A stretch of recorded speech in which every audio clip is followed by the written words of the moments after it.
Assalamualaikum warahmatullahi wabarakatuh. Eh, Kami dari kelompok 3 izin mempresentasikan. eh, di sini kami akan mempresentasikan hasil dari diskusi kami, yaitu dengan berjudul Program Bawah Laut Energi sebagai Pengendalian Pengawasan Laut Indonesia Underwater Living Quarter. Di sini saya akan memperkenalkan anggota kelompok kami. Saya saya sendiri izin memperkenalkan, saya Faiz Turkan Izzuddin dengan akhir NNP 068 dari Teknik Kelautan. Mungkin Saya slide-nya Salsabila Azhara Fitriat dari Departemen Fisika dengan nomor NRP akhir 16. Saya Marel dari Setiabestari dengan NRP terakhir 112 dari Departemen Fisika. Saya Rizka dengan NRP 028 dari Departemen Fisika. Saya Rafif dari Departemen Teknik Lautan dengan NRP akhir 064. Saya Syahriza Kamal dari Departemen Teknik Kelautan dengan NRP akhir 013. Saya Yusuf Denis dengan NRP 032 dari Departemen Fisika.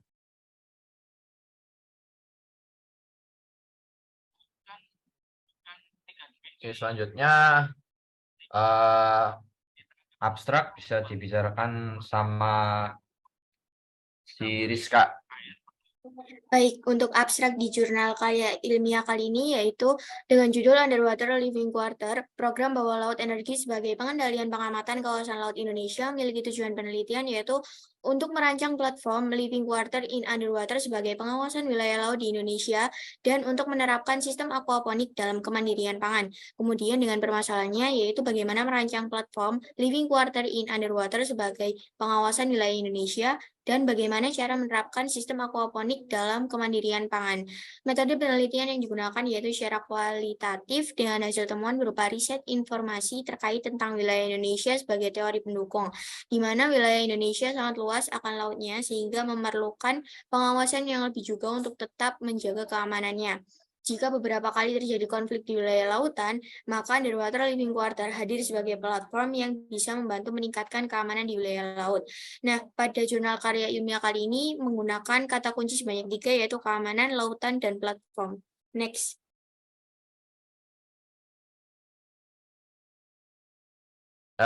Sebelumnya izin membacakan pendahuluan.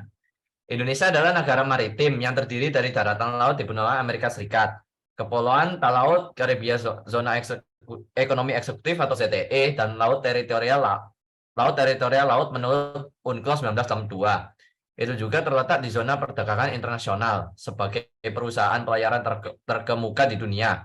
Selat Malaka mengalami kasus pembajakan kapal yang hampir setiap tahun merugikan banyak organisasi. Setelah tahun 2000, frekuensi dengan pembajakan kapal mulai meningkat. Pada tahun 2011, di Kepulauan Talaut, ada bukti pencurian ikan yang melibatkan 22 anak buah kapal dan 10 diantaranya warga negara Filipina. Keempat kapal ikan bernama dan 2 kapal yang tidak bernama tercatat oleh KRI Tedung Seller saat melakukan operasi rutin. Sebelumnya, Kementerian Kelautan dan Perikanan Indonesia telah melakukan investigasi terhadap batas Indonesia yang dikaitkan dengan aktivitas kriminal. Namun, tren ini memiliki beberapa kelemahan, termasuk kurangnya dukungan untuk penuntutan tersangka kejahatan maritim dan prevalensi penggunaan bahan bakar fosil yang tinggi, yang menyebabkan pemborosan dan peningkatan emisi karbon dioksida. Selanjutnya yaitu tinjauan pustaka. Yang pertama adalah Indonesia sebagai negara maritim. Negara Indonesia sebagai negara kepulauan yang memiliki potensi kelautan yang besar semestinya dapat memaksimalkan potensi kelautan yang ada guna kemajuan pembangunan ekonomi nasional. Hal ini dikarenakan Indonesia hanya berfokus pada sumber daya yang ada di darat, yang pada akhirnya sumber daya yang ada di laut menjadi sia-sia. Daerah laut Indonesia yang rentan akan terjadinya kejahatan yaitu Laut Sulawesi yang berdekatan dengan Selat Malaka, di mana Selat Malaka merupakan tempat terjadinya pembajakan kapal dan pencurian bahan bakar minyak yang telah diakui oleh Biro Maritim Internasional sejak tahun 1988 hingga sekarang. Lalu selanjutnya ada larangan penggunaan bahan bakar fosil di Indonesia pada tahun 2040. Pemanasan global atau global warming merupakan proses reproduksi temperatur yang terjadi di seluruh dunia. Hal itu terjadi karena kurangnya kedisiplinan manusia dalam pengelolaan sumber daya alam di bumi. Pemanasan global adalah proses yang meningkatkan suhu rata-rata lapisan atmosfer dan tanah karena peningkatan konsentrasi gas rumah kaca yang disebabkan oleh aktivitas manusia itu sendiri. Faktor yang dapat mengurangi gas rumah kaca yang diperlukan untuk membatasi pemanasan global di bawah 20 derajat tidak mungkin dicapai, khususnya pada sektor transportasi. Untuk selanjutnya adalah metode penelitian. Jadi, metode yang digunakan dalam penelitian kali ini yaitu metode kualitatif yang digunakan dengan melakukan analisis untuk mencari fakta sebagai data untuk sebuah penelitian. Analisis yang kami lakukan seperti mencari informasi bersifat fakta, di mana Indonesia merupakan negara maritim dengan sumber daya laut yang memiliki kekayaan sangat melimpah, sehingga rentan terkena tindakan kriminalitas yang sering dilakukan oleh negara asing seperti illegal fishing. Karena wilayah laut yang ada di Indonesia cukup luas, maka digunakan sebagai jalur transportasi dan juga penggerak ekonomi maritim yang digunakan untuk kepentingan industri antar negara. Merupakan salah satu jalur pelayaran terpenting di dunia, hampir setiap tahun terjadi kasus pembajakan kapal yang merugikan banyak pihak. Frekuensi serangan pembajak kapal nampak mengalami peningkatan setelah tahun 2000, tepat di Kepulauan Talaut pada tahun 2011. Terdapat kasus pencurian ikan dengan 22 anak buah kapal dan 10 diantaranya diduga warga negara Filipina. Keempat kapal ikan tersebut bernama dan 2 kapal tidak bernama ditangkap oleh KRI Tedung Selar saat melakukan operasi rutin. Dan dari luasnya wilayah kelautan Indonesia telah dinyatakan bahwa beberapa pulau memiliki tingkat kerawanan atas pelanggaran hukum perairan perbatasan di Indonesia. Beberapa pulau tersebut adalah Kepulauan Talaut dan Selat Malaka. Hal-hal yang dapat terjadi ketika pemerintah membuat platform shelter yang memiliki keunggulan mampu mengamankan dan memproduksi sumber pangan, udara, bahkan energi secara mandiri tanpa bantuan dari luar. Dan inilah beberapa teknologi yang dapat digunakan.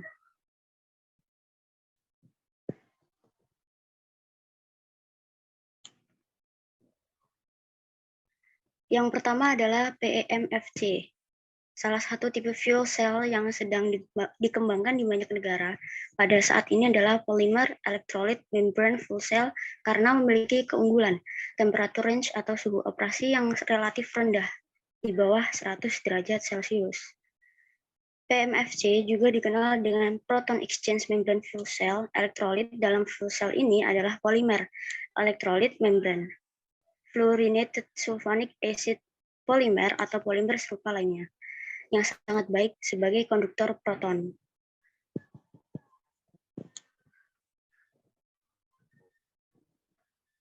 Selanjutnya adalah konverter H2O menjadi gas H2 dan gas O2. Konverter H2O ini merupakan energi alternatif yang berasal dari sumber daya alam,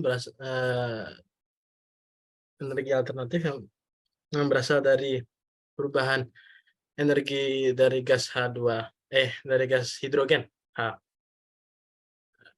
Banyak contohnya untuk energi yang terbarukan seperti sinar matahari, angin dan air dan pasang surut.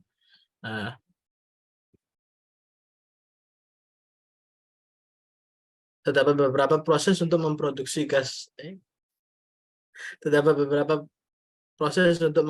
gas hidrogen tersebut. Salah satu cara yang paling efektif yaitu dengan cara elektrolisis air.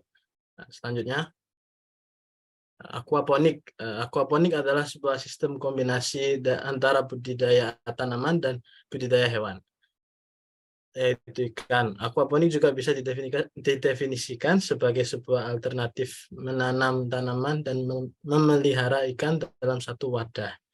Tanaman yang dibudidayakan mendapatkan sumber makanan dari kotoran ikan, sedangkan ikan mendapatkan air sebagai tempat hidupnya dari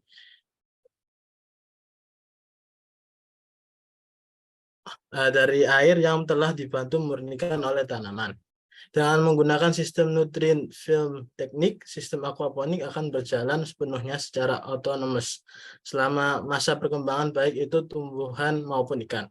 Berikut merupakan contoh tanaman dan ikan yang dapat tumbuh, yaitu untuk tumbuhan berupa kangkung, salada, bayam, sawi, cabai, dan kemangi. Untuk ikan yang dapat tumbuh di sistem aquaponik meliputi patin, lele, nila, ikan mas, bawal, dan gurami. Baik, teknologi keempat yang digunakan adalah teknologi radar SPY dan Aries LPI, di mana radar yang bernama SPY-7 yang memiliki ribuan pemindai mini yang dapat mencakup keseluruhan padatan suatu wilayah. Radar SPY-7 ini telah diakui oleh beberapa negara seperti Spanyol, Jepang, dan Kanada. Radar lainnya selain dari SPY-7 yang digunakan pada platform, radar tersebut bernama Aries LPI.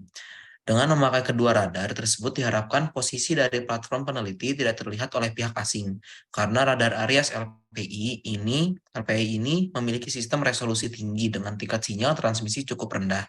Oleh karena itu, radar dapat dijuluki sebagai radar siluman. Dan teknologi kelima yang digunakan adalah turbin VTOL. Platform ini akan memiliki 3 turbin yang menggunakan teknik VTOL atau Vertical Takeoff Landing. Seperti pada pesawat tempur yang memiliki fungsi untuk bergerak 360 derajat serta mampu untuk membuat platform kembali ke permukaan atau menyelam ke dalam lautan dengan perkiraan kedalaman sekitar 50-150 meter di bawah permukaan laut.